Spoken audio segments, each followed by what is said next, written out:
Hello! Welcome to the final modal verb video that we're going to do. We've done all the other modal verbs and this is would plus the past form would have done.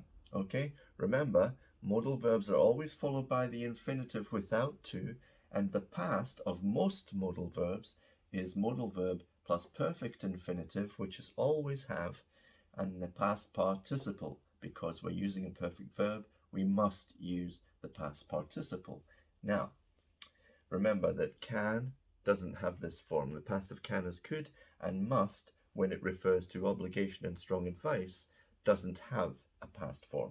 Okay, so let's go with would. And by the way, would is very commonly used in second conditional, third conditional, and some mixed conditionals as well. However, it would be too much information for the board, so I'm going to do conditional videos in another conditional rules in another video. Okay, so let's get to it with would. We use would when we are imagining a situation. For example, I would like to live near the beach. I imagine living near the beach. Yeah, I would like to live near the beach. Not all beaches, but sure, why not? ¿Por qué no? It would be nice to win. I think about winning. Yeah, that would be nice. Yeah, sure. And the past form would have done for the past. Remember, this verb obviously changes for context. It would have been nice to win. For example, are you disappointed that you didn't win? Yeah, a little. It would have been nice to win, but yeah. Oh, by the way, I've never said this before, but the contraction would have, could have, should have. A lot of British people, English-speaking people think it's would of or could of. That's ridiculous. It's would have, could have, should have, you know? So it's contracted. It's would apostrophe VE from have, okay?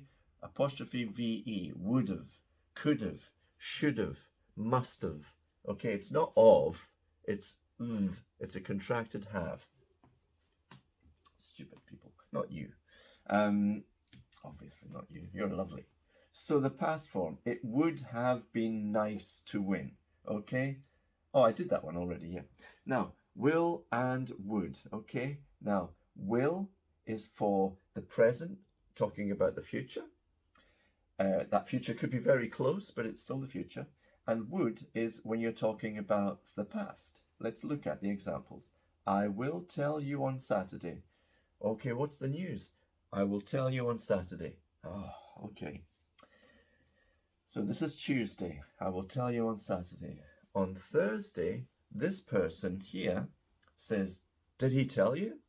And, oh, did she tell you? She said, in the past, she would, for the past, tell me on Saturday, the future. She said she would tell me on Saturday. Oh, so we have to wait 2 more days? Yes, okay. However, this could be in the past as well, but you would probably add a little bit more context. Let me explain. She said, so it's Tuesday next week now, okay? Did she tell you? She said she would tell me on Saturday, but she didn't, okay? So it could be in the past, but you would add a little bit more context. Okay, so that's how we use would. Because it's said, it's would. This is the future, so this is confusing for some people, but said would. I will tell, she said she would. Okay, this is reported speech. We'll talk about reported speech in another video, obviously. Now, another example. I will send it next week. Tuesday. I will send it next week. Okay, thank you. Do you have it? This is on Friday. No. He said, it doesn't matter what day it is, but it's before next week. He said he would send it next week. Now again, next week could be in the past, but now we would have to say last week. He said he would send it last week, but he didn't, or it didn't arrive. Okay, so you could change this to last week if this is in the past, but if this is in the future, obviously it's next week or next Tuesday or next month or tomorrow, whatever. Okay, I hope you understand that. Rewind and watch it again if you don't. Won't and wouldn't is used when someone or something, we often make something into STH as English teachers. We say STH as a sort of abbreviation. So someone is often S/O and something is STH. Someone or something refuses to do something. She won't tell me. She refuses to tell me. Okay? And in the past, she wouldn't tell me. Okay? So another example, the car. Now the car doesn't say no. The car doesn't do that, but it's like the car is effectively refusing to start, even though it's not refusing like a petulant child. It's just it refuses in that context that it doesn't happen. It won't start. The car won't start. So we often use won't and wouldn't when someone or something refuses to do something. The car won't start. Past, the car wouldn't start. Why are you late? Oh, the car wouldn't start. Oh, bummer. Bummer means what a disappointment. Would for past habits. Now this is like used to. You know used to? When you're talking about something you did regularly or something which was a situation in the past, okay? So this is like used to. So you can replace would with used to if you want to.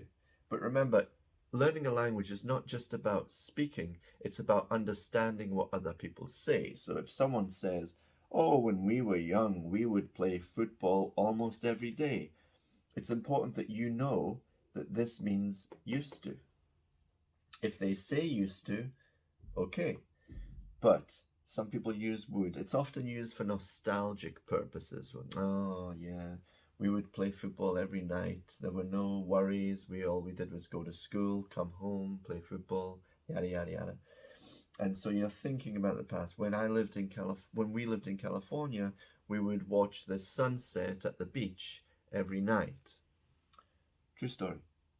So when we were young, we would play football almost every day, thinking about the past, what you did often. Would or used to, okay? Would or used to. But you cannot use it for situations. For example, when I was young, I would be short. That doesn't work because be is a stative verb, and stative verbs are used to talk about situations. They're very often non-continuous, but not always non-continuous because sometimes you can use these verbs continuously, but most of them you can't, okay? You can't use these in a continuous context, which means I am believing, no. I am knowing, no. I was understanding, no. Of course, understanding has another meaning, but I'm getting distracted now. Let's go back. So these are stative verbs and they refer to situations. So if it's one of these verbs, you cannot use would for situations. You cannot use would to talk about situations. You can use used to. When I was young, I used to be short. That's perfect. No problem at all. When I was young, I used to be short, but not I would be short because it's a state and not an action, okay? Be is a state, not an action. Live, like, have for possession. Know, believe, think for opinions, and understand. These don't refer to actions, they refer to states or situations. That's why they're called stative verbs, okay? Well, I hope you enjoyed that. Please remember to subscribe, hit like, share it with anyone you know who's learning English because it could benefit them. And leave a comment if you have any questions or doubts or requests for future videos. Obviously, I'm going to be making lots of videos.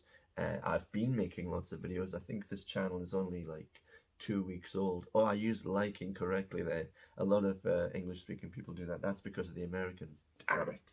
Anyway, there you go. Even teachers can fall into those traps. So have a lovely day. Stay warm. It's so cold here. And I'll catch you next time. Bye-bye.